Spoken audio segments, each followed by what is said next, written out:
Hello and welcome to this week's news bulletin from the Christian Institute. HAZELMARY Bull, the Christian B&B owner, who was fined over her policy of restricting double rooms to married couples, has spoken out against controversial equality laws.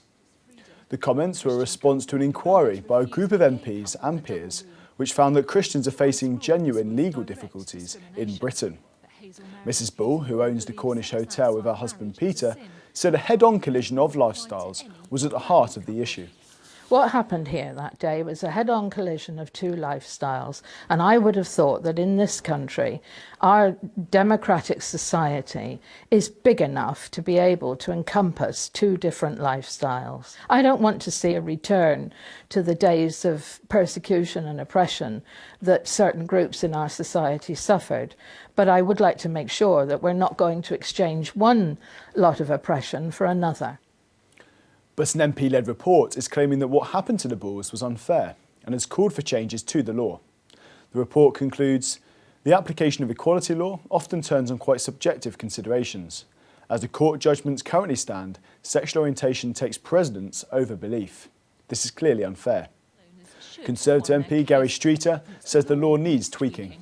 There is a problem with the Equalities Act introduced in 2010 in something of a hurry, where it lists a number of protected groups, but it doesn't say what happens when those groups, if you like, are clashing one with another. And what's happened in the last 2 or 3 years is that it's almost as though the people of homosexual orientation have been given a trump card which trumps everything else, and that was never the intention of the Act. With the Westminster government set to launch its consultation on redefining marriage this month, Cardinal Keith O'Brien has spoken out against the plans. In a strongly worded newspaper article, Britain's most senior Roman Catholic described as madness David Cameron's attempt to redefine reality at the behest of a small minority of activists. The article has provoked much debate, with the BBC's Andrew Marr having this to say during the introduction to his weekly TV show. A very loud blast this Sunday morning against the tyranny of state-imposed orthodoxy, madness, a grotesque subversion of universally accepted human rights. The very strong words of the Roman Catholic Cardinal Keith O'Brien, who's attacking David Cameron over the proposal for same-sex marriage. I'm beginning to wonder if this could turn out to be David Cameron's version of the hunting ban, which you may remember dogged Tony Blair to everyone's surprise for so long. A new survey has revealed that most people in Britain want to keep the current definition of marriage unchanged. The Comres poll showed that 70% of respondents believe that marriage should remain a lifelong exclusive commitment between a man and a woman. 84% agreed that children have the best chance in life if raised by their own mother and father in a stable, committed relationship. And 59% supported the recognition of same-sex unions through the Civil Partnership Scheme, which already grants couples all the legal rights of marriage. Austin Ivory of Catholic Voices, who commissioned the poll, said it shows that the government has no mandate for change. He said, British people believe that gay relationships should be recognised by the state through civil partnerships. But they are clear that marriage is a unique institution which needs to be promoted because of the benefits to children of being raised by a mother and a father. As support for marriage continues to grow, Archbishop Vincent Nichols has urged the nation's 5 million Roman Catholics to resist government plans to redefine marriage. And Bishop Michael Nazir-Ali has said that preserving marriage as a union between one man and one woman is in the interest of the wider good of society, not just the Church. There is an online petition which you can sign to show your support for the current legal definition of marriage.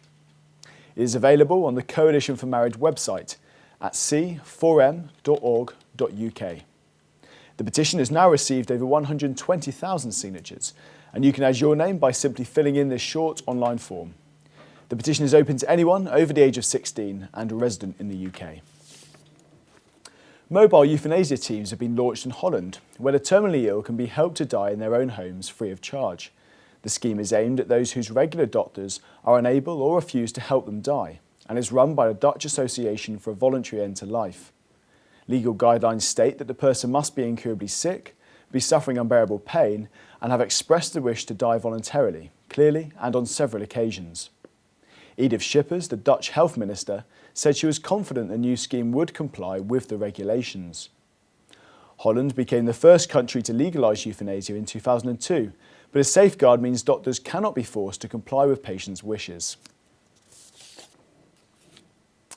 A mother who was offered £2,000 to abort her baby because it could have Down syndrome has spoken of her love for her son.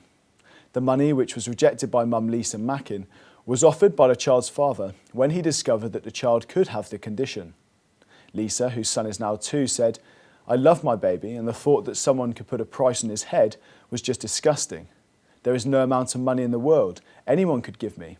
I've lost a baby before, so I know how awful it feels." The boy's father, who has never seen his son Tommy, insists the money was not a bribe. He said he had discussed abortion with Lisa and offered £2,000 for a holiday to get over it. He said it was never meant to be, "I'll give you £2,000 to kill that baby. I feel really bad." Lisa says the Down syndrome has made no difference. It's incredible to see Tommy get to the milestones in his life. Well, that's all for this week. For more information and regular updates on all of our stories, plus much more, visit our website at christian.org.uk. Until next time, goodbye.